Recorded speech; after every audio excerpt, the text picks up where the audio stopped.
Arizona sun hammered the desert highway without mercy. A lone, battered 1993 Harley Softail growled to a stop outside a clean, modern leather shop. An old rider with silver ponytail and weathered face pushed open the door. The young salesman behind the counter looked him up and down. Faded jacket, worn boots, calloused hands, then let out a mocking laugh. "If your son owns this shop," he sneered, arms crossed, "then I must be the Hells Angels boss." The old man stood silent. The bell above the door was still ringing. Outside, the deep thunder of many Harley engines suddenly rose, loud, heavy, and getting closer, until the real owner walked in. The Arizona sun beat down on Route 60 like a hammer on an anvil. Griffin Donovan felt every degree of that heat through his worn leather jacket. 67 years old, 42 years as a union welder, 4 years as a widower. And right now, riding his 1993 Harley Softail toward Phoenix, he felt every single one of those years in his bones. The bike rumbled beneath him, a sound he'd known longer than most marriages last. Steady, reliable, honest. 3 things Griff valued above all else. His right hand twisted the throttle slightly. The engine responded with that deep, throaty growl only a Harley could make, not the high-pitched scream of those new Japanese bikes, not the clinical hum of an electric motor. This was the sound of American iron, the sound of freedom, the sound of a man who'd spent 50 years earning his place on the road. Griff's reflection caught in the chrome mirror. Weathered face, silver hair pulled back in a ponytail, beard streaked with white. He looked like what he was, an old-timer. Someone younger riders might glance at and dismiss. Just another grandpa reliving his glory days. They'd be wrong. But Griff had learned long ago that you can't control what people think. You can only control what you do. His hand moved unconsciously to his vest pocket. Inside, wrapped in soft cloth, was a photograph. He didn't need to look at it. He'd memorized every detail years ago. Evelyn, his wife of 43 years, smiling beside their Harley. Marcus, their son, aged 10, grinning with gap-toothed joy. Summer of 1996. Back when things were simple. Back when Marcus still called him Dad instead of avoiding his calls. Griff pushed the memory aside. Focus on the road. Focus on why you're doing this. The exit for Phoenix appeared ahead. Griff signaled, "Old habits die hard," and guided the Softail off the highway. 20 minutes later, he pulled into the parking lot of Iron Legacy Leather. The shop sat in a decent neighborhood. Not rich, but not run down either. Working-class people who took pride in what they built. Griff killed the engine. The sudden silence felt heavy. He sat for a moment, hands still on the grips, looking at the storefront. Large windows displayed leather vests, boots, jackets. Professional. Clean. Marcus had done well. Griff felt pride swell in his chest, followed immediately by sadness. He hadn't told Marcus he was coming. They hadn't spoken in 4 months. Before that, 6 months, the gaps kept getting longer. Griff swung his leg over the bike. His knees protested. Arthritis had been creeping in for years. He ignored it. Pain was just your body reminding you that you were still alive. He pulled off his helmet, ran a hand through his sweat-dampened hair. The Zippo lighter in his pocket pressed against his hip. A gift from Evelyn in 1978, engraved. E+G. He'd carried it every day since, even though he'd quit smoking 20 years ago.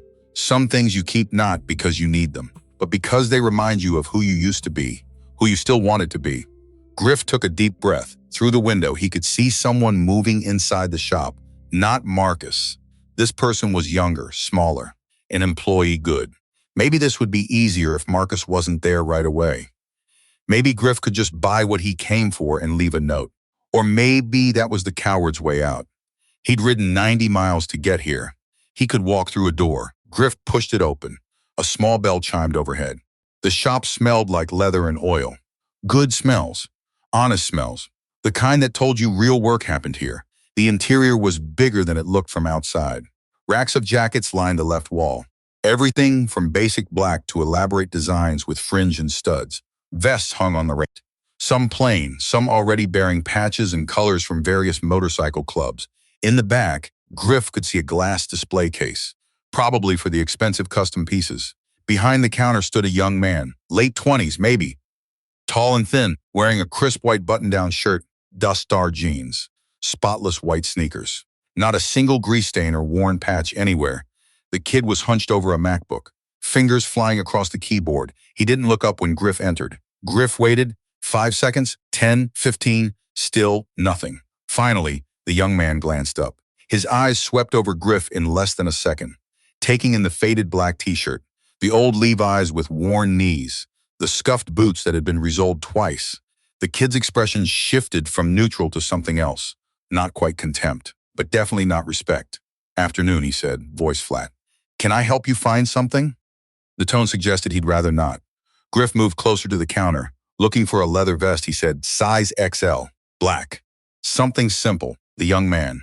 His name tag read, Blair Hutchins, sales associate. Barely glanced away from his laptop. "Vests are on the right wall," Blair said. "Prices range from $200 to $800, depending on quality," he said.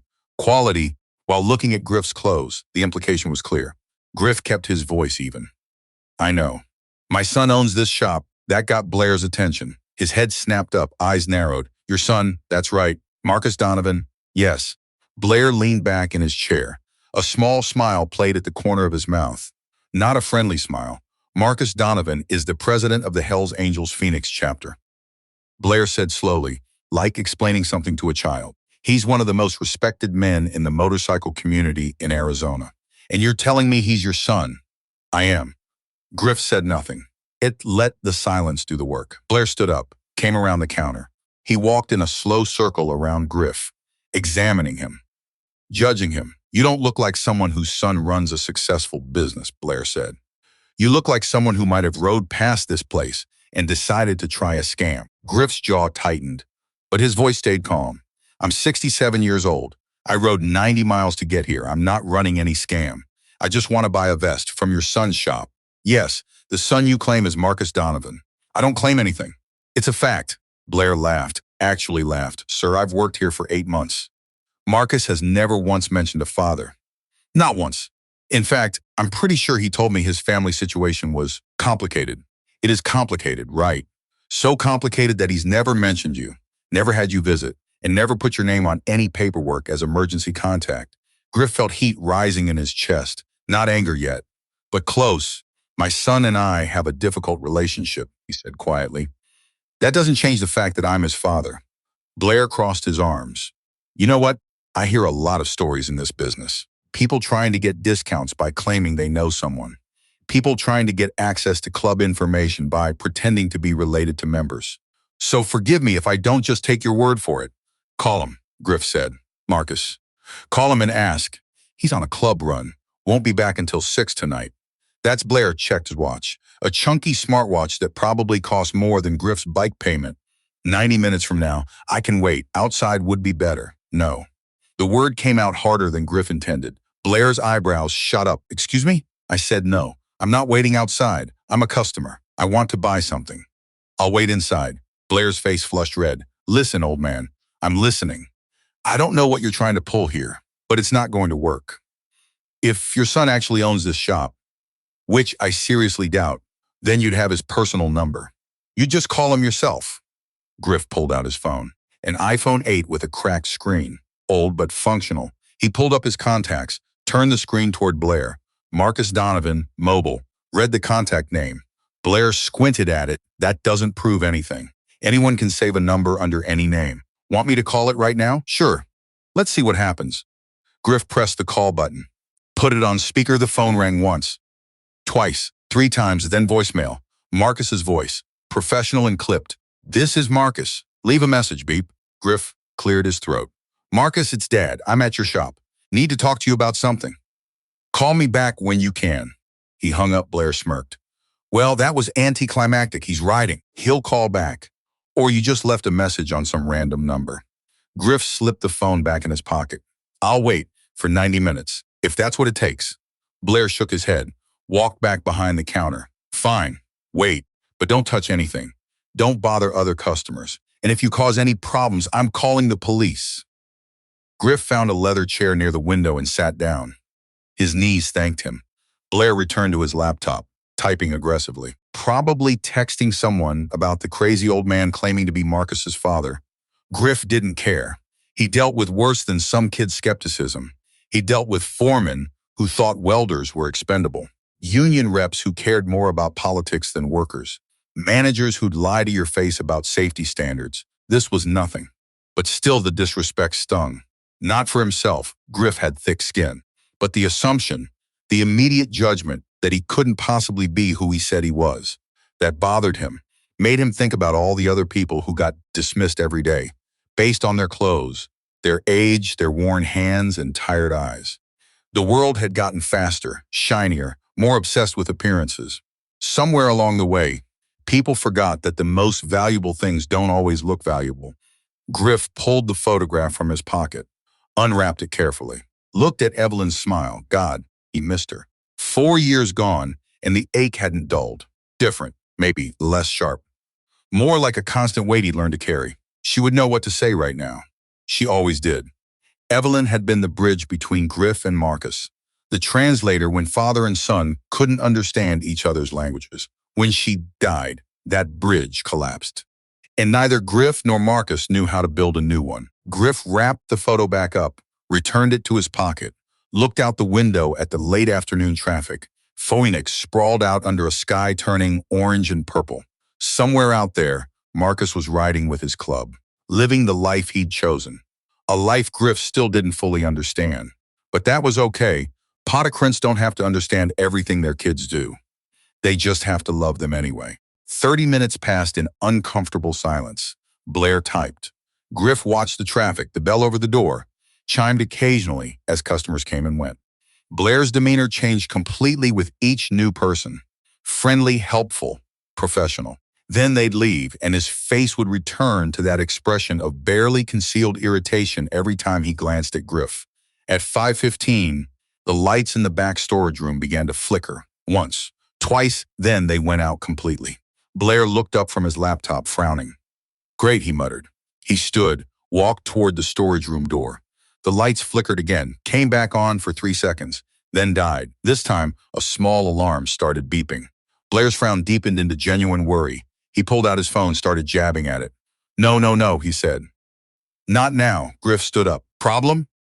Nothing I can't handle, Blair snapped, but his voice suggested otherwise.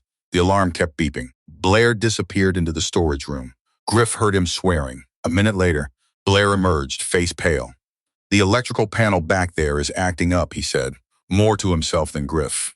The backup battery for the alarm system is failing, and if the lights go out completely, the security system will think someone's trying to break in, and it'll automatically lock down the whole building and alert the cops. And he stopped, realizing he was rambling to the old man he'd been treating like garbage for the past half hour. Griff walked toward the storage room. Where are you going? Blair demanded. To look at your electrical panel. You can't just... I was an industrial electrician for 16 years before I specialized in welding. I know electrical systems. Blair hesitated. Griff could see the calculation happening behind his eyes. Pride versus necessity. Necessity won. Fine. But if you break anything, I won't. The storage room was larger than Griff expected. Racks of leather goods waiting to be displayed. Shipping boxes. A small office area with a desk covered in paperwork. And in the far corner, the electrical panel. Griff approached it. The panel door hung open. Inside, several circuit breakers looked scorched. One wire was exposed, sparking occasionally. When's the last time someone inspected this? Griff asked. Blair shifted uncomfortably. I don't know. That's not my department. It should be someone's department. Griff knelt down, his knees protesting again, and examined the wiring more closely. The problem was obvious. Rodents, probably rats. They chewed through the insulation on several wires. One wire had made contact with the metal panel housing, creating an intermittent short. Every time it sparked, it tripped the breaker. And every time the breaker tripped, the backup battery tried to compensate. But the battery was old, probably original to the installation. It couldn't hold a charge anymore. Eventually, it would fail completely. And when it did, Blair was right.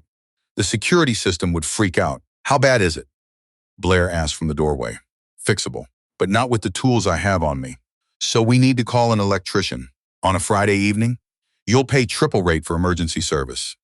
If you can even get someone out here tonight. Blair's face fell. Marcus is going to kill me. Griff stood, brushed dust off his knees. I can do a temporary fix. Something to get you through the weekend. But you'll need a licensed electrician to do it properly next week. You can fix it? Temporarily. Yes. Why would you do that? The question hung in the air. Griff met Blair's eyes. Because it needs fixing. And because I can. Blair swallowed. I don't have authorization to pay you or anything. I'm not asking for payment. Then why? Because Griff said slowly, I'm not the kind of man who walks away from a problem when I have the skills to help. Even when people don't believe I have those skills. Blair had the grace to look ashamed. I'll need to watch you.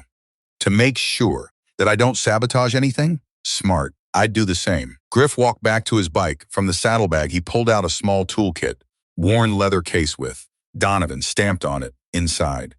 Wire strippers, electrical tape, a small multimeter, various screwdrivers, tools he'd carried for 40 years. Tools that had built bridges, factories, power plants.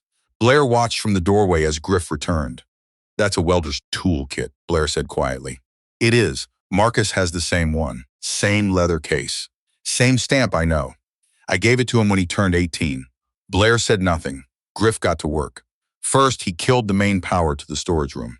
The alarm immediately started its warning beep, 30 seconds before lockdown. How long do we have? Blair asked. Voice tight. Enough time. Griff worked quickly but carefully. Strip the damaged wire, twist the exposed copper back together, grip it tight with electrical tape. 3 layers overlapping, not pretty, not permanent, but it would hold. He moved to the next damaged section. Same process. Strip, twist, tape. His hands moved with the muscle memory of decades. Blair watched in silence. Griff could feel the young man's attitude shifting. Not all the way, but enough. Enough to see that maybe, just maybe, the old guy wasn't completely full of it. 20 seconds, Blair said. Watching the security panel, I know, 2 more wires. Griff's fingers moved faster. Strip, twist, tape. 10 seconds, last wire. Strip, twist. 5 seconds. Tape done. Griff flipped the main breaker. Back on, the lights came on. Steady this time. No flickering. The alarm stopped beeping. The security panel showed green across the board. Blair let out a breath he'd been holding. You did it. Griff packed his tools away. Temporary fix. You need a real electrician here Monday morning. This won't last more than a few days, but it'll hold until Marcus gets back, should. Blair ran a hand through his hair. I thank you. You're welcome. I mean, really. If that system had locked down and the cops had shown up and Marcus found out I couldn't handle a simple electrical problem. Everyone needs help sometimes, Griff said. No shame in it. He walked back toward his chair by the window. Blair followed. Mr. I don't even know your name, Donovan. Griffin Donovan. Most people call me Griff. Blair extended his hand. After a moment, Griff shook it. I'm sorry, Blair said, for how I acted earlier. That wasn't professional. Griff gave a small nod. We all make judgments. The question is what we do after we realize we're wrong. Blair opened his mouth, closed it, then opened it again. Can I ask you something? Go ahead. If you really are Marcus's father, why haven't you been here before? In 8 months, I've never seen you. Marcus has never mentioned you. Griff sat back down in his chair. The leather creaked under his weight. My son and I have what you might call a complicated history, he said. Marcus chose a path I didn't understand. I tried to control it instead of accepting it. We said things, did things, and then my wife, Marcus's mother, she died 4 years ago. That should have brought us together. Instead, we both dealt with it by pulling apart. That's rough. It is what it is. But you came here today. I did. Why? Griff thought about how to answer that. The truth was complicated, Legshade. He settled for the simplest version, because today is my late wife's birthday, and she would have wanted me to try. One more time. So here I am. Blair was quiet for a long moment. I hope Marcus appreciates that. We'll see. The bell over the door chimed. 3 men walked into the shop. They moved with the particular confidence of people who knew exactly who they were and didn't need to prove it. All 3 wore leather vests, not the clean, new kind from the display racks. These were broken in, weathered, covered in patches. The lead man was tall, maybe 6'3", with broad shoulders and arms covered in tattoos that disappeared under his vest. His patch read, Desert Nomads MC, across the top rocker, Vaughn Caldwell, vice president. On a center patch, the 2 men behind him wore similar patches, minus the VP designation. Blair immediately straightened up. His whole demeanor changed. Mr. Caldwell, he said, voice respectful. Good to see you. Vaughn nodded to Blair. Then his eyes swept the shop.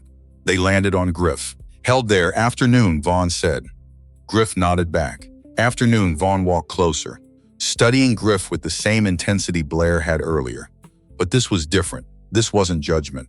This was assessment, the kind of look one rider gives another, checking for something you waiting for Marcus? Vaughn asked. I am. Friend of his?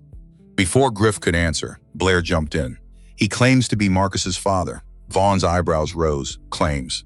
Blair shifted uncomfortably under Vaughn's gaze. Well, I mean, Marcus is never mentioned. Mentioned what? Having a father. Vaughn turned back to Griff. That true? You're Marcus's old man? Yes. Got any proof? Griff pulled out his wallet, removed his driver's license, and handed it over. Vaughn examined it carefully. Griffin Donovan. Same last name? Like I said. Vaughn pulled out his phone, typed something, waited. Then his expression changed. Just slightly. A flicker of recognition. You used to weld for Henderson Industrial, didn't you? Now it was Griff's turn to be surprised. I did. 26 years. Retired in 2018, my uncle worked there. Tommy Caldwell. He talked about a welder named Donovan. Said you were the best in the Southwest. Could weld anything to anything and have it hold through hell itself. Tommy Caldwell, Griff said slowly. Heavyset guy? Had a scar across his left hand? That's him. Good man. How's he doing? Passed away 2 years ago. Heart attack? I'm sorry to hear that. Vaughn handed the license back. He thought highly of you. I thought highly of him too. One of Vaughn's companions leaned in, whispered something. Vaughn nodded. My guys are reminding me that Marcus has never talked about his family. Not in the 5 years I've known him. I'm aware. But you say you're his father. I am his father. Saying it or not saying it doesn't change biology. Vaughn smiled slightly. Fair point. He pulled over a chair, turned it around, sat down facing Griff. His two companions flanked him but remained standing. Tell me something only Marcus's father would know, Vaughn said. Blair was watching this exchange with wide eyes. Griff thought for a moment. Marcus has a scar on his right shoulder blade. 3 inches long. Got it when he was 12, fell off a dirt bike trying to jump a creek. Needed 8 stitches. He cried the whole way to the hospital. Not because it hurt. Because he was afraid I'd take the bike away, did you? No. He'd learned his lesson. Pain's a better teacher than punishment. Vaughn studied Griff's face. When's Marcus's birthday? August 14th, 1986. Mother's name? Evelyn Marie Donovan. Maiden name Sullivan. Died April 23rd, 2020. Breast cancer. Vaughn glanced at his companions. Some silent communication passed between them. All right, Vaughn said finally. I believe you. Blair made a small sound of protest. Vaughn held up a hand. Blair, no disrespect, but you've been here 8 months. I've known Marcus 5 years, and I've been writing for 20. You learn to read people in this life. This man's not lying, but Marcus never what? Never told you about his personal business? Why would he? You're an employee. You sell leather. That doesn't make you family. Blair's face flushed red, but he didn't argue. Vaughn turned back to Griff. Marcus should be back around 6. That's about an hour from now. You planning to wait? I am. Mind if we wait with you? We've got an order to pick up anyway. Don't mind at all. Vaughn gestured to his companions, and they dispersed through the shop, looking at jackets, examining boots. But Griff noticed they kept him in their peripheral vision. Still cautious, still watching, smart. Vaughn leaned back in his chair. Can I ask you something, Griff? Go ahead. Why now? Why show up here today after however long it's been? 4 years since we've seen each other in person. Longer since we've really talked. That's a long time. It is, so why today? Griff pulled out the Zippo, held it up so Vaughn could see the engraving. My wife gave me this 46 years ago. Today's her birthday. She'd be 65. And she always believed that family was worth fighting for, even when it's hard. Especially when it's hard, Vaughn nodded slowly. She sounds like she was a wise woman, wisest person I ever knew. Marcus must miss her. I hope so. We haven't talked about it. Why not? Griff slipped the Zippo back in his pocket. Because sometimes the thing you most need to talk about is the thing that's hardest to say. And neither of us knew how to start. The bell over the door chimed again. An elderly woman walked in. She was probably in her early 60s, wearing a denim jacket over a Harley t-shirt. Her gray hair was cut short and practical. She walked with the slight bow-legged gait of someone who'd spent decades on a motorcycle. Blair perked up. Mrs. Shepard? Good afternoon, the woman smiled. Hello, Blair. Is my order ready? Yes, ma'am. Let me grab it. Blair disappeared into the back. The woman, Mrs. Shepard, looked around the shop, noticed the group of men, gave a polite nod. Then her eyes landed on Griff. She froze, stared, walked closer. Griffin? She said uncertainly. Griffin Donovan? Griff stood. Yes, ma'am. Oh my God. It's really you. She crossed the distance between them quickly, surprising Griff by pulling him into a hug. I'm so sorry, she said, pulling back. That was forward.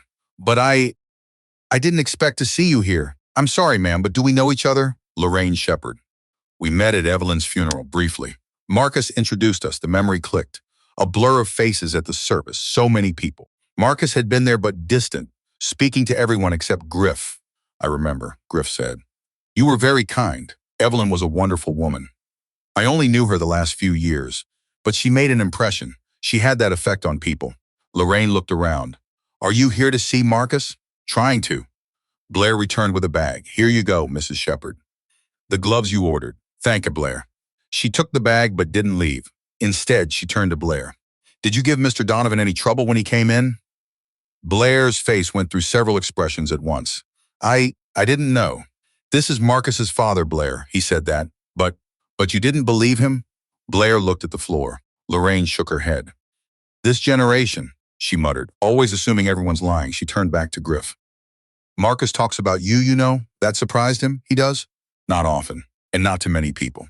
But yes, about 2 years ago, my husband, Peter, God rest his soul, and I came in to order custom vests. Marcus was having a rough day. Peter asked him what was wrong. Marcus said it was his father's birthday, and he hadn't called. Griff's throat tightened. He said that? He did. He said he didn't know how to bridge the gap between you two. That he'd let pride get in the way for too long. But he never called, no. And neither did you. Lorraine said it gently, but the point hit home. You're right, Griff said. I didn't. Well, you're here now. That's what matters. Blair cleared his throat. Mrs. Shepard, with all due respect, how do we know Mr. Donovan isn't just some guy who heard stories and... Lorraine cut him off with a look that could freeze water. Blair Hutchins. I have been riding motorcycles since before your parents were born. I have buried 2 husbands and outlived more friends than you've probably made in your entire life. And in that time, I have developed a fairly accurate sense of when someone is telling the truth. This man is telling the truth, and furthermore, even if he wasn't Marcus's father, which he is, he just fixed your electrical problem in the back, didn't he? Blair blinked. How did you know about that? Because I saw the lights flickering from outside, and I saw him working on it when I came in. So at minimum, you owe him gratitude. At maximum, you owe him an apology for how you've treated him since he arrived. Vaughn chuckled from his chair. I like you, Mrs. Shepard. Thank you, dear. Are you with the Nomads? Yes, ma'am. Vaughn Caldwell. Pleased to meet you, Vaughn. Your club does good work with the Veterans Charity Ride every year. Appreciate that, ma'am. Lorraine turned back to Griff. I hope Marcus is smart enough to appreciate you showing up today. We'll find out soon enough. She patted his arm. For what it's worth, I think Evelyn would be proud of you for being here. Griff's voice caught. Thank you. That means more than you know. Lorraine left with her order. The shop fell quiet again. Blair stood behind the counter, looking smaller somehow, diminished. Vaughn checked his phone. 5:45, he announced. 15 minutes. Griff sat back down. His heart was beating faster now. Anticipation, anxiety, hope, fear, all mixed together. In 15 minutes, he'd see his son for the first time in 4 years. And he had no idea what would happen next. The minutes crawled by like hours. Griff sat in his chair, watching the second hand on the wall clock tick forward. Each movement felt deliberate mucking. Vaughn had settled into a corner with his 2 companions, examining a display of riding gloves. But Griff could tell they weren't really shopping. They were waiting too, witnesses to whatever was about to unfold. Blair kept glancing at his phone, then at Griff, then back at his phone. The kid was nervous. Good. He should be. Outside, the Phoenix sunset painted the sky in shades of orange and red. Beautiful. Evelyn had loved Arizona sunsets. She'd grown up in Michigan, where the sky turned gray more often than gold. Moving to Arizona had been her idea. Let's go somewhere warm, she'd said. Somewhere the sun actually shows up. So they'd packed everything they owned into a U-Haul and driven west. That was 1982, 42 years ago.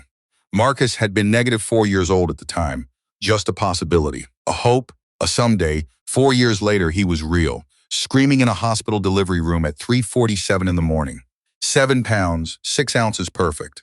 Griff remembered thinking, this changes everything. He'd been right, just not in the ways he'd expected. Vaughn's phone buzzed. He glanced at it, then looked at Griff. That's Marcus.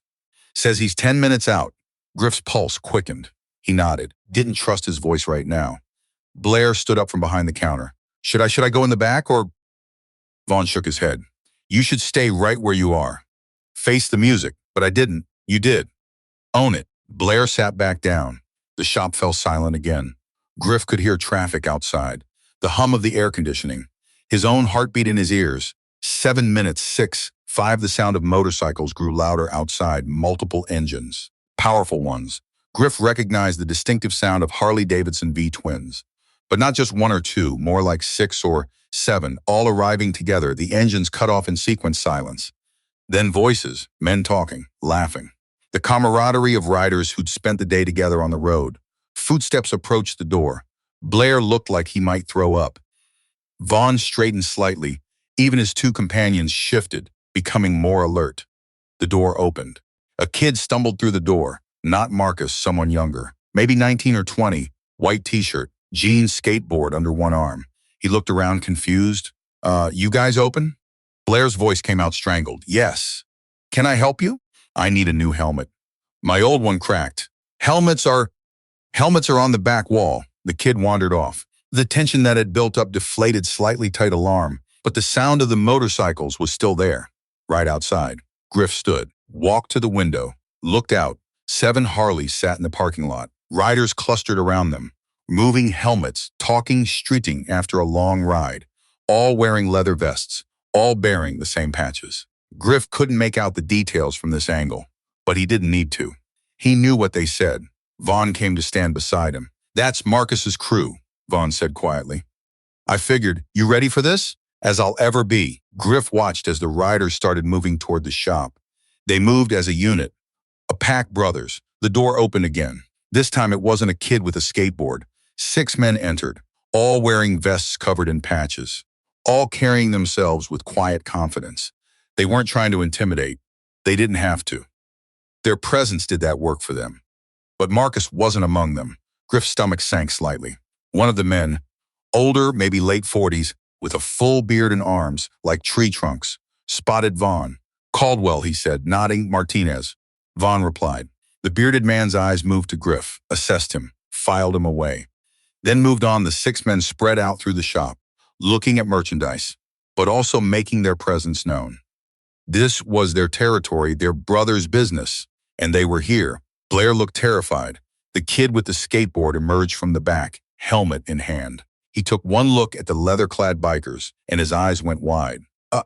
Actually, I'll come back tomorrow. He practically ran out of the shop. One of the bikers chuckled, scared him off. Tiny, the one called Tiny, ironically, the biggest of the group, grinned. Kid's smart. Knows when he's outmatched. Another minute passed. The door opened one more time. The man who entered wasn't wearing a vest. He was older. Maybe 55. Leather jacket. Jeans. Boots, gray hair pulled back in a ponytail. Tattoos visible on his neck. And his eyes. His eyes swept the room like radar, taking in everything. Processing. Calculating. Those eyes landed on Griff, held there. Something flickered across the man's face. Recognition, surprise. It was gone before Griff could identify it. The man walked toward Vaughn first. Caldwell, Colt. They shook hands. Brief, respectful. Colt turned to his men. Anybody need anything while we're here? Various murmurs of nah and I'm good. Colt nodded. Then he walked toward Griff, up close. Griff could see the man was exactly what he appeared to be. Hardened. Experienced. Someone who'd seen things and done things and lived to tell about it. Griffin Donovan. Colt said. Not a question. A statement. Griff nodded. That's right, Colt Preston. But I think you might remember me as Cole. Cole Preston. Griff searched his memory. Preston. Cole Preston. And then it clicked. Henderson Industrial. 1997. Colt smiled. He remembers. The molten steel accident. That's the one. Vaughn looked between them. You two know each other? Griff saved my life, Colt said simply. Griff shook his head. I did my job. That's all. Bullshit, Colt said, but without heat. You didn't have to do what you did. Blair was listening now. So was everyone else in the shop. Colt turned slightly, addressing the room. I was 25 years old. First year as a welder. Thought I knew everything. I was working on a steel pour at Henderson's foundry. Safety protocols said wait for the temperature to drop. I didn't wait. He paused. The crucible tilted wrong. Molten steel started coming toward me. I froze. Literally couldn't move. And then this man, he pointed at Griff, grabbed me by the vest and threw me backward, threw himself forward, put his body between me and 1,500 degrees of liquid metal. Got a nice scar on my calf for my trouble, Griff said. Should have been my whole body, Colt said. Should have died, Dave. But you didn't, because of you. Griff shrugged, like I said. I did my job. No, you did more than that, and I never forgot it. Colt turned to Blair. This man is who he says he is. Griffin Donovan, Marcus's father. And more than that, he's a man of honor, a man who puts others first, a man who understands what it means to sacrifice. Blair's face had gone from pale to red. I didn't know. You didn't ask, Colt said flatly. You judged. You assumed. And now you're going to have to explain to Marcus why you treated his father like a con artist. I was just trying to protect what? Your own ego? Colt walked closer to the counter. Blair actually leaned back. Let me tell you something about Marcus Donovan, Colt said. He's the president of the Hells Angels Phoenix chapter. You know what that means? Blair nodded weakly. It means over 100 men in this city respect him enough to follow his lead. It means when he speaks, people listen. It means he's earned his place through action, not words. Colt gestured toward Griff. And you know who taught him that? Who showed him what it means to lead by example? To put in the work without expecting praise? Blair didn't answer, his father. This man right here. Griffin Donovan spent 42 years building things, real things, bridges, buildings, infrastructure that keeps this city running. He didn't do it for glory. He did it because it needed doing. Vaughn spoke up. Colt's right. I didn't know the story about the molten steel, but I knew about Griff's reputation at Henderson. My uncle worked with him. Said he was the best welder in 3 states, Colt confirmed. But more than that, best teacher, best mentor. He trained 15 apprentices over his career. Every single one of them went on to successful careers. You know why?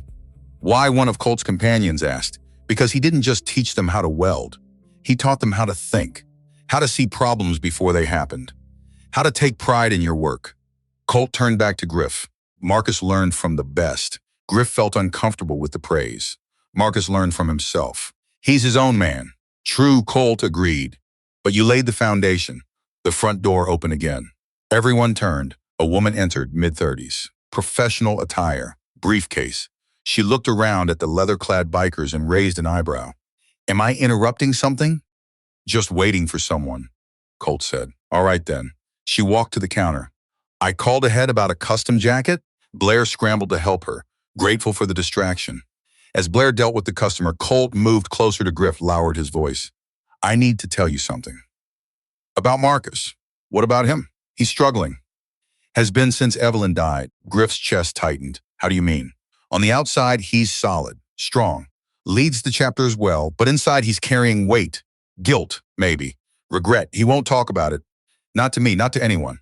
Why are you telling me this? Because you're his father, and because today might be your only chance to reach him. Don't waste it. Before Griff could respond, the sound of a motorcycle engine roared to life outside, different from the others, louder, deeper, more aggressive. That's him, Colt said. The engine cut off, footsteps approached. But something was wrong. The footsteps were running. Fast, panicked, the door burst open. One of the bikers, the one called Tiny, stuck his head in. We got a situation. Everyone moved at once. Griff followed the rush of bodies out the door. Outside, chaos. A Ford F-150 truck had jumped the curb, smashed into a light pole. The front end was crumpled.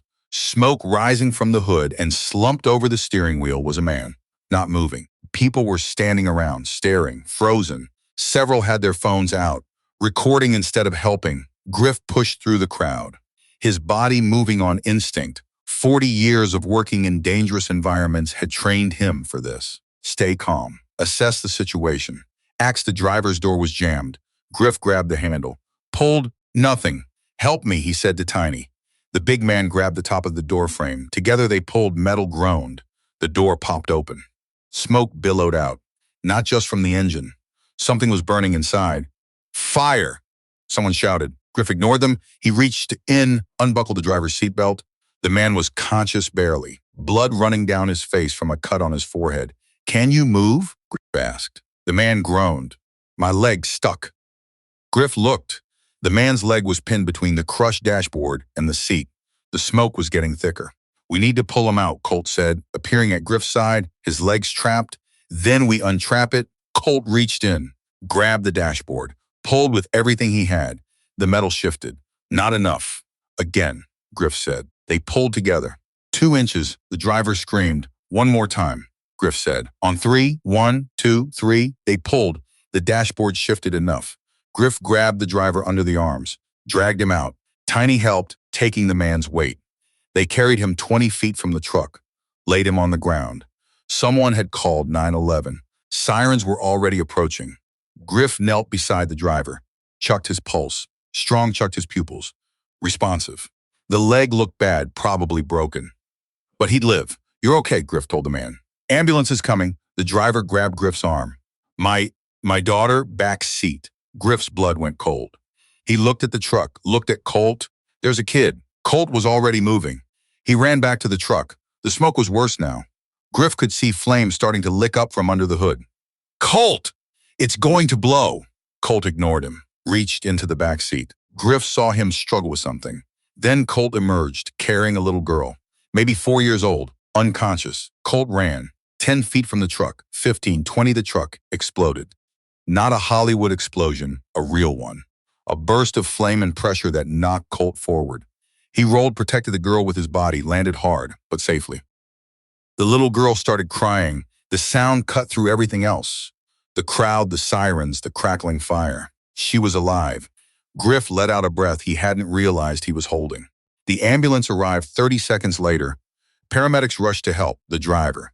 The little girl, Colt, who'd skinned his arm in the roll but otherwise seemed fine.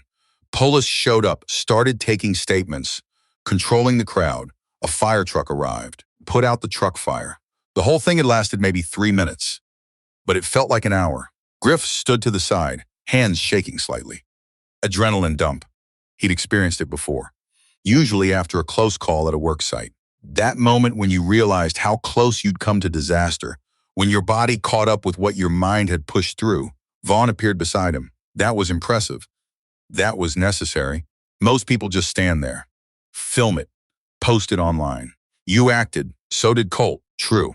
But you went first. You set the example. Griff looked at the smoking wreck of the truck. That little girl is alive because of you two. Her father's the one who told us she was there. Yeah, but you're the one who pulled him out so he could tell us. A police officer approached. Young guy. Maybe 30. Notebook in hand. Sir, I need to get your statement. Griff answered his questions. What he saw. What he did. How he helped. The officer wrote it all down. The father's asking for you, the officer said. Wants to thank you personally. He doesn't need to do that. Well, he wants to. If you have a minute. Griff followed the officer to the ambulance. The driver was on a stretcher. Leg splinted, Fox bandaged, IV in his arm, but a live alt. He saw Griff approaching, reached out his hand. Griff took it. Thank you, the driver said. His voice was thick with emotion.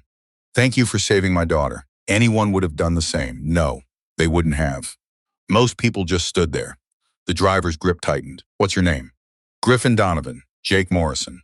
I owe you my life. My daughter's life. You don't owe me anything. Yes, I do. And I'll remember. When I'm healed up, I'm finding you. I'm paying you back somehow. Just be there for your daughter. That's all the payment I need. Jake Morrison nodded. Tears streaming down his face. I will. I promise. The paramedics closed the ambulance doors. Drove away. Lights flashing, siren wailing. Griff watched them go. When Griff turned around, he found himself facing a semicircle of people. The 6 bikers from earlier. Vaughn and his 2 companions. Blair, even the professional woman who'd been shopping for a jacket, all watching him. Colt stepped forward. That's twice you've saved someone's life in front of me. Just happened to be in the right place. Luck favors the prepared. And you were prepared. One of the other bikers, the one called Martinez, spoke up. You ex-military? No. Just a working man. You moved like military. I moved like someone who's worked construction for 40 years. You learn to react fast when things go wrong. Because things always go wrong, Martinez nodded slowly, respectful. Colt looked at the scorched pavement where the truck had been. We should get off the street. Police might have more questions. Where's Marcus? Griff asked, the question he'd been avoiding. The reason he'd come here in the first place, and in all the chaos he'd almost forgotten. Right here, the voice came from behind the crowd, deep, familiar, but different than Griff remembered. The crowd parted, and there he was, Marcus Donovan. Marcus stood in the parking lot entrance, helmet under his arm, leather vest covered in patches, 6'2", broad shoulders, short brown hair drying to beard. He looked like Griff had at 35, but harder, more weathered, more something. Marcus's eyes locked onto Griff. No expression, nothing. Just looking, Griff's heart hammered in his chest. Say something, anything. "Hello, son." The words came out quieter than intended. Marcus didn't respond immediately. He walked forward, each step deliberate, controlled. He stopped 5 feet away. "Dad, one word, that's all." But it carried weight. History, pain, and maybe something else. The two men stood facing each other, 4 years of silence between them. A lifetime of complicated history. Colt cleared his throat. "Marcus, your father just helped save 2 people from that truck." Marcus's eyes flicked to the smoking wreck. "Back to Griff, I saw." "From down the street, you saw?" "I was pulling in when it happened. Watched you pull the driver out. Watched Colt get the girl. But you didn't help," Blair said. The comment hung in the air, dangerous. Marcus turned his head slowly toward Blair. "I was 300 yards away. By the time I got here, they'd already cleared the vehicle." "I would have been in the way," he said it calmly. Factually. But there was steel underneath. Blair shrank back. Marcus returned his attention to Griff. "Why are you here?" Straight to the point. No small talk, no easing into it. That was Marcus. "Always had been. I wanted to see you after 4 years. Yes, why now?" Griff pulled out the Zippo, held it up. "Your mother's birthday." Marcus's jaw tightened, the only sign of emotion. "And you thought that was a good reason to show up unannounced?" "I didn't think you'd see me if I called first. So you ambushed me instead."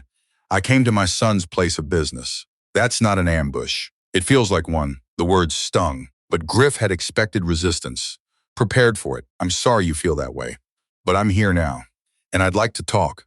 "About what?" "About us. About your mother. About the fact that we've wasted 4 years not speaking." Marcus was quiet for a long moment. Then he looked at Blair. "Did you give him any trouble?" Blair hesitated. Marcus's eyes narrowed. "Answer the question." I didn't believe he was your father at first." "Why not?" "'Cause you never mentioned him, never talked about family, so you just assumed he was lying." "I was trying to protect your business." Marcus's voice didn't rise. "Didn't need to. My business doesn't need protecting from my father." He turned to Vaughn. "You here as witness?" Vaughn nodded. "Didn't plan to be, but yeah." Marcus looked at Colt. "And you?" "Came to pick up the vests we ordered. Found your father here. Had a nice conversation about old times." "Old times?" "Yeah, like the time he saved my life at Henderson." Marcus's expression flickered. "Surprise?" "You never told me that story, Colt. You never asked about my time at Henderson." "I didn't know you worked there 23 years ago. Your father pulled me out of a bad situation." Marcus looked at Griff, really looked at him. "For the first time since arriving." "You worked with Colt?" "Briefly. He was young, made a mistake." "I helped. He's being modest," Colt said. "He saved my life." Marcus processed this. Griff could see the wheels turning, recessing, recalculating. "Blair," Marcus said. "Go inside. We'll talk later." "Marcus, I'm sorry I didn't." "Inside. Now." Blair practically ran back into the shop. Marcus turned to his crew. "Give me a few minutes." The 6 bikers nodded, filed back toward the shop. Colt lingered. "Marcus, your father's a good man, I know that, do you?" Marcus didn't answer. Colt looked at Griff, gave a small nod, then followed the others inside. Vaughn and his companions did the same, leaving Marcus and Griff alone in the parking lot. Marcus walked toward his motorcycle, a black Harley Road Glide, newer model, immaculate. He ran his hand along the fuel tank, not looking at Griff. "You shouldn't have come here." The words were soft, but firm. Griff walked closer. "I had to." "Why?" "Because I'm 67 years old. I've wasted 4 years being too proud to reach out. And I don't know how many years I have left. That's emotional manipulation. That's reality." Marcus turned. "You want to talk about reality? Let's talk about reality. You didn't support my decision to join the club. You fought me every step of the way. You and Mom both. We were worried. You were judgmental, maybe. But we were also your parents. It was our job to worry. It was your job to support me. We did support you, just not in the way you wanted." Marcus's hands curled into fists. "Not just tense. When I opened this shop, you came once. Once, looked around, said nice place and left. That was it. No pride, no encouragement. Just nothing." Griff felt the accusation land. "I didn't know what to say. This world," he gestured at the shop, the motorcycles, "I didn't understand it. Still don't. Fully. You didn't have to understand it. You just had to accept it. I know that now. 4 years too late. Better late than never. Marcus laughed bitter. Is that what you tell yourself? That showing up 4 years after mom died makes up for all the silence? No, nothing makes up for that. But it's a start. A start. Marcus shook his head, looked up at the darkening sky. You know what the worst part is? What? I wanted you here. When mom died, I needed you. But you were so buried in your own grief that you couldn't see mine. Griff's throat constricted. You're right. And when I tried to reach out, the few times I did, you were distant, polite. But distant, I was trying to give you space. I didn't need space. I needed my father. The words hit like a physical blow. Griff took a shaky breath. You're right. About all of it. I failed you. After your mother died, I didn't know how to be there for you. I was drowning in my own pain and I couldn't see yours. Marcus turned away. Why are you really here, Dad? Because today is your mother's birthday, and I kept thinking about what she'd want. And she'd want us to stop this, to fix this. Before it's too late, you think one conversation fixes 4 years? No. But maybe it starts the process. Marcus was quiet for a long time. When he finally spoke, his voice was tired. I don't know if I can do this. Do what? Forgive. Move forward. Let go of the anger. I'm not asking for forgiveness. Not yet. I'm just asking for a chance. A chance to what? To be your father again. However that looks. Whatever that means. Marcus walked back toward Griff, stopped a few feet away. Blair treated you like garbage when you came in, didn't he? Griff shrugged. He was doing his job. Protecting your interests. He was being a judgmental ass. Maybe. But I fixed his electrical problem anyway. Why? Because it needed fixing. And because I could. Marcus almost smiled. Almost. That's very you. I am who I am. Yeah. You are. Marcus looked toward the shop. I need to deal with Blair. And with my crew. They're probably wondering what's going on. I understand. But you could come inside. If you want, it wasn't much. But it was something. I'd like that. Marcus started walking toward the shop. Griff followed. They walked in silence, side by side. Not father and son. Not yet. But not enemies either. Somewhere in between. Which was better than where they'd been an hour ago. They were 20 feet from the door when they heard it. The sound of motorcycles. A lot of motorcycles. Coming fast, Marcus stopped, turned. His hand went in instinctively to his phone. Griff looked down the street, a line of headlights. Moving toward them. Getting closer. The engines were loud. Undressive, purposeful. Who is that? Griff asked. Marcus's face had gone hard. Trouble. The motorcycles pulled into the parking lot. 1, 2, 5, 8, 12. They formed a semicircle, breaking the entrance, breaking any exit. The engines cut off simultaneously. Coordinated, practiced, men dismounted. All wearing leather vests, all bearing identical patches. Even in the fading light, Griff could make out the design. A skull with wings. Words above and below. Hell's Angels MC Phoenix chapter. These weren't just random bikers. This was Marcus's entire club. Or at least a significant portion of it. The door to the shop burst open. Colt and the 6 others emerged, followed by Vaughn and his companions. All sensing something was happening. Already. From the lead motorcycle, a man dismounted, older than Marcus, maybe 55. Gray hair, heavily tattooed neck, leather jacket instead of a vest. He walked forward, straight toward Marcus and Griff. His eyes were sharp, assessing. He stopped 10 feet away. Marcus, Colt, wait. No, this wasn't Colt Preston. This was someone else, someone higher up the chain. The man's eyes shifted to Griff, studied him for a long moment, then back to Marcus. We need to talk. About what? About the phone call I just received. From a very concerned club member. Who heard there was a situation at your shop. Marcus's jaw clenched. There's no situation, no. Because what I heard was that someone claiming to be your father showed up. That Blair gave him trouble. That there was confusion and conflict. And you know how I feel about conflict involving family. The man stepped closer, so I brought some brothers. To make sure everything's clear. To make sure respect is being shown where it's due, he looked at Griff again, extended his hand. I'm Raymond Davidson, but everyone calls me Colt. I'm the road captain of the Hell's Angels Phoenix chapter. And you are? Griff shook his hand. Firm grip? Griffin Donovan, Marcus's father? Yes, Colt. This Colt, not the other one, smiled slightly. Then welcome. It's about damn time. Griff blinked, looked at the man who just introduced himself as Colt, then looked at Colt Preston. Standing near the shop entrance, 2 Colts, the newer arrival. Raymond, Colt, Davidson. Notice Griff's confusion. He laughed. Yeah, I know. 2 Colts in one place. Confusing as hell. Preston there got his road name first. I picked mine up later. Just how it worked out. Colt Preston stepped forward. Davidson's my road captain. Senior to me by about 15 years in the club, and better looking, Davidson added with a grin. But then his expression shifted, became serious again. He turned to Marcus. So, what's the story? Marcus looked uncomfortable, not scared. Just caught off guard. Dad showed up wanting to talk. That's all, and Blair made assumptions. Disrespected him. We'll handle it internally, will you? It wasn't a question. Davidson walked in a slow circle around Griff, examining him the way a jeweler might examine a diamond, looking for flaws. Authenticity, Griffin Donovan, Davidson said. You really Marcus's father? I am. Prove it. Griff reached for his wallet again, but Davidson held up a hand. Not with ID, anyone can fake that.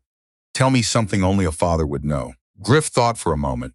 Marcus has a birthmark on his left hip, shaped like the state of Texas. When he was little, Evelyn used to joke that it meant he was destined for big things. Davidson looked at Marcus. That true? Marcus nodded, reluctantly. Davidson continued his examination. What was Marcus's first word? Bike. Not mama or dada, just bike. He saw a motorcycle on TV at 11 months old, and that was it. Favorite food as a kid? Grilled cheese sandwiches, but only if they were cut diagonally. Horizontal cuts didn't taste right, according to him. First broken bone, left arm. Age 8. Fell off the monkey bars at school. I had to leave work in the middle of a shift to take him to the hospital. What did Evelyn do for a living? Elementary school teacher, 2nd grade. Taught for 34 years before she retired. Davidson stopped circling, looked at Marcus. He's legit. Marcus said nothing. Davidson turned back to Griff. And why should we care that you're here? Why should we give a damn about some old man showing up after years of absence? The question was harsh, but fair. Griff met Davidson's eyes. You shouldn't. This is between me and my son. Nobody else. Wrong. When it involves Marcus, it involves all of us. That's what brotherhood means. I understand that. But I'm not asking for your permission. I'm asking for a chance to talk to my son. Davidson's eyes narrowed. You got balls, old man. I'll give you that. Behind him, the 12 bikers who'd arrived with him watched silently waiting for Davidson's lead. Marcus finally spoke. Colt, I appreciate you coming, but this is my business. Literally and figuratively, I know that. But when I heard that someone had disrespected your father in your own shop, I couldn't let it slide. You came for Blair? I came to make sure respect is maintained. For family. For the code, Marcus's expression softened slightly. Thank you. But I've got this. Davidson studied Marcus for a long moment, then nodded. All right, it's your call.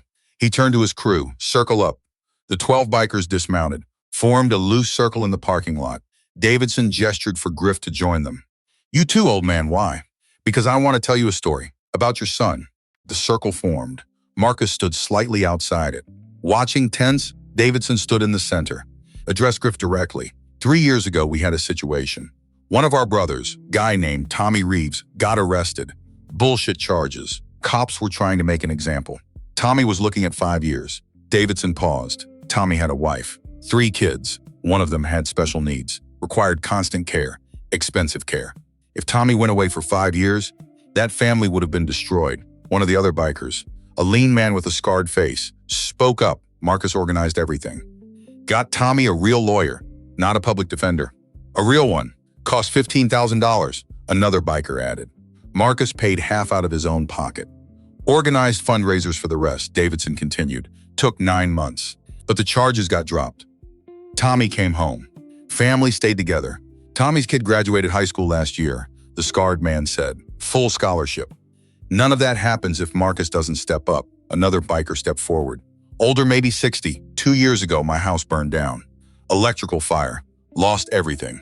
I was living in my truck. Marcus found out. Showed up at my campsite. Handed me the keys to a rental house.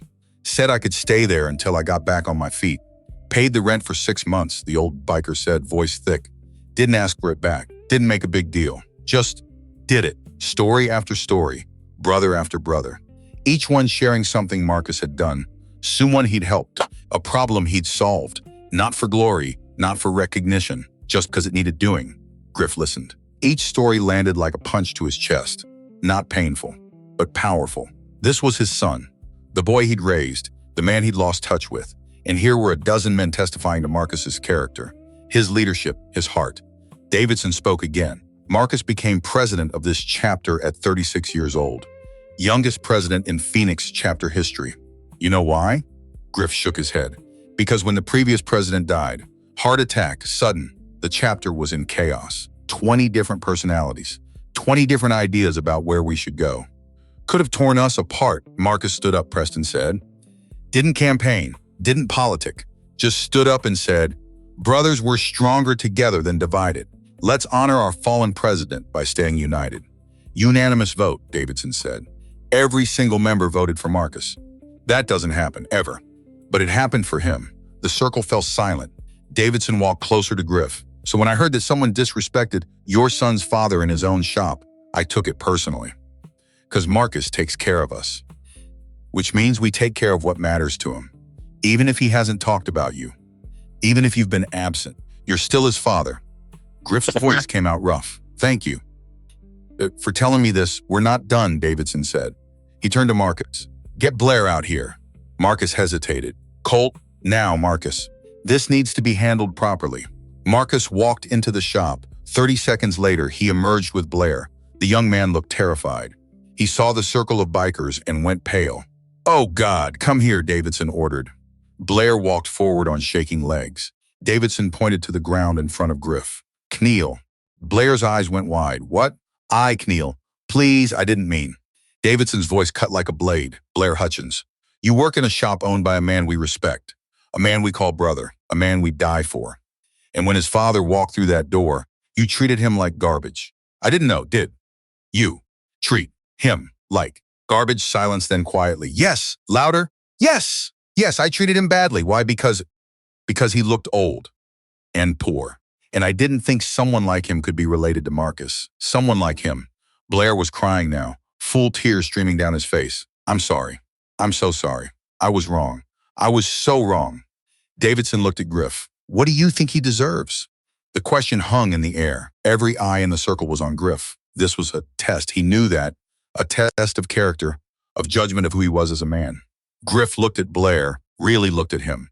Saw a scared kid, someone who'd made a mistake. A bad one, but still just a mistake. He deserves a second chance, Griff said. You sure about that? I am. Even after he mocked you? Dismissed you? Made you feel like you didn't belong? Yes, why? Griff chose his words carefully. Because 45 years ago, I was a young welder who thought I knew everything. Made a call that almost got 2 men killed. My foreman could have fired me on the spot. Instead, he pulled me aside, explained where I'd gone wrong, gave me another chance. I've tried to pay that forward ever since. He looked at Blair. This kid made a mistake, a serious one. But he's young. He can learn. If someone's willing to teach him, Davidson processed this. Then looked at Marcus. Your call, President. Marcus stepped forward, looked down at Blair, still kneeling. Stand up, Blair stood, wobbling slightly. Marcus' voice was cold, controlled. You disrespected my father, in my shop, on my watch. Do you understand how serious that is? Yes. Do you understand that respect is the foundation of everything we do? Everything we are? Yes. Do you understand that without respect, there is no brotherhood, no loyalty, no trust? Yes. Marcus stepped closer. My father wants to give you a second chance. I'm inclined to agree. But second chances come with conditions. Anything. I'll do anything. 4 months. No salary. You work here for free. Blair's face fell, but he nodded. During those 4 months, you will spend every Saturday at the community center we sponsor. You'll help veterans. You'll hear their stories. You'll learn what real sacrifice looks like. Okay, every Sunday. You'll attend a class on motorcycle culture and history, taught by Colt Preston. You'll learn where we came from, what we stand for, why respect matters. I'll do it. And at the end of each month, you'll write a 2-page essay about what you've learned, about how you're changing, about why judging people by their appearance is wrong. Marcus paused. Those essays go to my father, not to me, to him. He reads them. He decides if you're making progress. And at the end of 4 months, if he says you've learned your lesson, you get your salary back. If he says you haven't, you're fired. Understood? Blair looked at Griff, then back at Marcus. Understood. Good. Go back inside. Start cleaning the storage room. Top to bottom, Blair practically ran back into the shop. The circle of bikers murmured approval. Davidson clapped Marcus on the shoulder. Well handled, brother. But then he turned to Griff. You showed mercy. That's admirable. But don't mistake our respect for softness. If that kid steps out of line again, there won't be a third chance. Understood. Davidson nodded to his crew. Let's give them some space. The 12 bikers mounted their motorcycles. Engines roared to life. One by one, they pulled out of the parking lot, until only Davidson remained. He pulled something from his jacket, a leather vest, black, high quality, no patches yet. He held it out to Griff. What's this? Griff asked. A gift. From the Phoenix chapter, I can't accept. You can, and you will. Because starting today, you're an honorary member of the Hells Angels Phoenix chapter. Griff stared at the vest. I don't understand. You saved Colt Preston's life 27 years ago. You helped save 2 people tonight. You showed wisdom and mercy with Blair. And most importantly, you're Marcus's father. That's enough. I never even rode with a club. Doesn't matter. Honorary membership isn't about what you've done for us. It's about who you are, what you represent. And you, Griffin Donovan, represent the values we hold sacred. Honor, courage, sacrifice. Family. Davidson pressed the vest into Griff's hands. We'll do a formal ceremony later, when things calm down. But for now, know this. You're one of us, which means you're protected, respected, and never alone. Before Griff could respond, Davidson mounted his bike, gave a 2-finger salute, and rode off into the night. The parking lot fell quiet again, just Marcus and Griff, and the vest in Griff's hands. Marcus looked at it. Something flickered in his eyes. You don't have to accept that. If you don't want it, do you want me to accept it? It's not about what I want. Yes, it is. Marcus was quiet for a long time. Then, I never told them about you. For years. They'd ask about family. I'd change the subject. Why? Talking about you. About Mom. About what we'd lost, I understand. Do you? Because I'm not sure I do. Even now. I don't understand how we let 4 years pass. How we let Mom's death drive us apart instead of bringing us together. Griff set the vest down on a nearby motorcycle seat. Walk closer to Marcus. After your mother died, I was lost. Completely lost. We'd been together 43 years. More than half my life. And suddenly she was just gone. And I didn't know how to exist without her. His voice cracked. I should have reached out to you. Should have been there for you. But I was drowning. And I thought you were better off without me dragging you down too. That's the dumbest thing I've ever heard. I know. I needed you, Dad. I needed you so badly. And you weren't there. I know. And I'm sorry. I'm so sorry. Marcus turned away. Griff could see his shoulders shaking. The day she died, Marcus said, voice thick. Do you remember what she said to us? She said a lot of things. At the end. Right at the end. What did she say? Griff remembered. Of course he remembered. She said, don't let me be the last thing you have in common. Right. And what did we do? We let her be exactly that. Marcus turned back, tears streaming down his face. I'm angry at you, Dad. I'm so angry. For not calling, for not visiting, for not being there when I needed you most. You have every right. But I'm also angry at myself because I didn't call either. I didn't visit. I built a wall and I hid behind it because it was easier than facing the pain. Griff stepped closer. Your mother used to say that pride was the most expensive thing a person could own because you pay for it in relationships, in moments. In time you can never get back. She was right. She usually was. Marcus wiped his eyes. I don't know if I can forgive you yet. Not completely. I'm not asking you to, but I want to try. I want to figure out how we move forward from here. That's all I'm asking for. It won't be easy. Nothing worth having ever is. Marcus looked at the vest Griff had set down. They gave you honorary membership. Do you understand what that means? I think so. It means your family, not just to me, to all of them. They don't give that lightly. I'm honored. You should be, and you should accept it. Marcus picked up the vest, held it out to Griff. Here, let me help you put it on. Griff slipped his arms through the vest. Marcus adjusted it across his shoulders, tugged at the hem to make it sit right. The leather was butter soft, broken in but not worn out. Perfect. It fits, Marcus said. It does. Colt Davidson measured you by eye. He's good at that. Marcus stepped back, looked at his father in the vest. How does it feel? Strange. Good. But strange. You'll get used to it. A moment of silence, then Marcus spoke again. I have something for you too. Wait here. He walked into the shop, emerged a minute later carrying something wrapped in cloth. He unwrapped it carefully. Another vest, but this one was different. Custom. The leather was darker, richer, and stitched into the back was a design. A hammer and welding torch crossed. Above it, Griffin Donovan. Below it, built by honor, forged by love. Griff stared at it. When did you 2 years ago. I commissioned it. Kept meaning to find the right time to give it to you. But the right time never came. Marcus held it out. This is yours. This is what I wanted you to have. Griff took off the honorary vest. Marcus helped him into the custom one. It fit perfectly, because of course it did. Marcus had always paid attention to details. There's more, Marcus said. He pointed to the left shoulder, a small patch, an angel. Wings spread. For Mom? Griff asked. For Mom. Griff traced the patch with his finger. It's beautiful. She would have wanted you to have it. She would have wanted us to stop being stubborn. That too, they stood there, father and son, both in leather vests, both crying, both trying to figure out how to bridge 4 years of silence. Marcus broke first. He stepped forward, wrapped his arms around Griff, held on tight. Griff hugged back, felt his son shake with sobs. I'm sorry, Marcus whispered. I'm so sorry for wasting so much time. We both did. But we're here now. They held each other for a long time. When they finally pulled apart, both men were smiling through tears. You want to come inside? Marcus asked.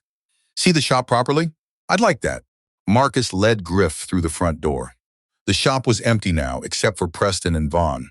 Blair was in the back, cleaning as ordered. The crash and clatter of his work echoed faintly. Marcus walked Griff through the displays, showed him the custom work area, the office where he handled orders, the small break room where his crew gathered. Every inch of the place showed care, attention to detail, pride in the work.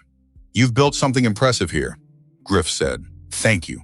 Your mother would be proud. Marcus's voice went soft. I hope so. They reached the back corner. A glass display case. Inside were special pieces, custom vests with intricate designs. One caught Griff's eye. It bore the Hell's Angels patches. But the stitching was exceptional. Museum quality. That's mine, Marcus said. The one I wear for ceremonies. Took me 6 months to get it exactly right. You did this yourself? Yeah. I learned leather working from a guy named Johnny Ramos. He taught me everything. Said I had a natural talent for it. You always were good with your hands. Marcus smiled. I learned from the best. Your mother was better at detailed work than I was. I meant you, Dad. The words hung in the air, still, but powerful. Griff had to look away. Too many emotions flooding through him at once. Marcus moved to another display. This is my favorite piece. A vest smaller than the others, clearly made for a woman. The leather was dyed a deep burgundy. Stitched into the back was a simple design, a rose, single stem, thorns visible. That was Mom's, Marcus said. I made it for her the year before she got sick. She wore it exactly once. To my shop opening. Said she wanted to support me, even if she didn't fully understand the lifestyle. Griff remembered that day. Remembered Evelyn in that vest. How proud she'd looked. How happy. Can I tell you something? Marcus asked. Anything. The day of the shop opening after you left, Mom stayed behind. Helped me organize inventory. We talked for hours. And she told me that you were scared. Scared of what? Of losing me. Of me getting hurt or killed or caught up in something dangerous. She said your anger wasn't really anger. It was fear masquerading as disappointment. Griff swallowed hard. She was right, I know. I understand that now. But at the time, all I felt was judgment. Criticism. Like nothing I did was good enough. That was never true, Marcus. Never, I believe you. But that's what it felt like. Marcus turned to face Griff directly. I need you to understand something. This life I've chosen, the club, the Brotherhood, it's not what you probably think it is. What do I think it is? Dangerous, reckless, criminal maybe. I'll admit I had concerns, fair. But let me tell you what it actually is. It's family, it's belonging, it's a group of men who look out for each other, who protect each other, who show up when things get hard. Marcus's voice grew stronger. When Mom was sick, my brothers visited her in the hospital, brought her flowers, sat with her when I couldn't. They organized meal trains so I didn't have to worry about cooking. They kept the shop running when I needed time off. I didn't know that, because you weren't around to see it. The words stung, but they were true. You're right, Griff said. I wasn't there, and I miss seeing how your chosen family supported you. I'm sorry for that, Marcus nodded. I'm not saying the club is perfect. We've got our issues, our conflicts. But at its core, it's about loyalty, about standing by your brothers no matter what. Your mother understood that. Better than I did, she understood a lot of things. They moved to the office. Marcus pulled out 2 bottles of water from a small fridge, handed one to Griff. They sat in worn leather chairs. The office walls were covered in photos, group shots of club members, charity events, poker runs. And there, In the corner, a single photo that made Griff's breath catch. Evelyn, Marcus, and taken at Marcus's high school graduation. All three of them smiling before the argument started, before the distance grew. I look at that photo every day, Marcus said, following Griff's gaze. Reminds me of when things were good, they can be good again. Different. But good? You think so? I know so. Marcus leaned back in his chair. So what now? Where do we go from here? Wherever we want, as long as we go together. They talked for another hour about Evelyn, about memories, about missed birthdays and holidays, about regrets, about hopes, about the years they'd lost and the years they still had. Preston and Vaughn eventually came to say goodbye. Both shook Griff's hand. Good to meet you properly, sir, Preston said. Likewise, Vaughn added, Marcus is lucky to have you back in his life. I'm the lucky one. Blair emerged from the back, filthy from cleaning, but his eyes were clearer. Less arrogant, Mr. Donovan, he said. I just wanted to say again, I'm sorry for everything, and thank you. For giving me a chance, make the most of it. I will. I promise. After Blair left, Marcus locked up the shop. They walked outside together. The night was cool now, stars visible above the city lights. You need a place to stay tonight? Marcus asked. I've got a motel room booked. Cancel it. Stay at my place. I've got a spare room. Griff hesitated. You sure? Yeah, I'm sure. We've got a lot of catching up to do. Might as well start now. All right then. They mounted their bikes. Griff on his 1993 Softail, Marcus on his newer Road Glide. Follow me, Marcus said. He pulled out of the parking lot. Griff followed, father and son, riding side by side through Phoenix streets. The city lights blurred past. The engine rumble was familiar, comforting. Home. They stopped at the traffic light. Marcus looked over at Griff, gave him a thumbs up. Griff returned it. The light turned green. They rode on. The community center buzzed with activity. Veterans, families, club members, all gathered for the quarterly charity event.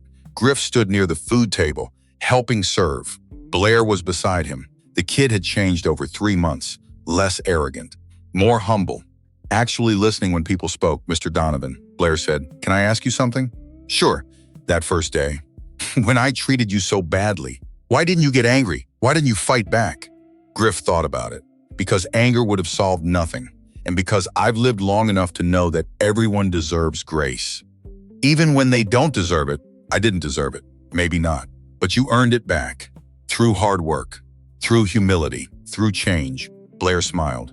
Thank you. For giving me that chance. Across the room, Marcus was talking with Davidson and Preston, all three wearing their club vests, all three laughing at something.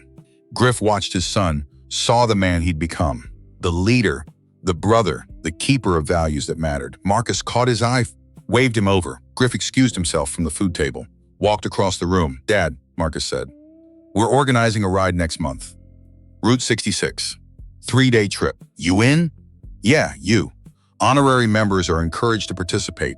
Griff looked at Davidson. The road captain nodded. We'd be honored to have you, Griff.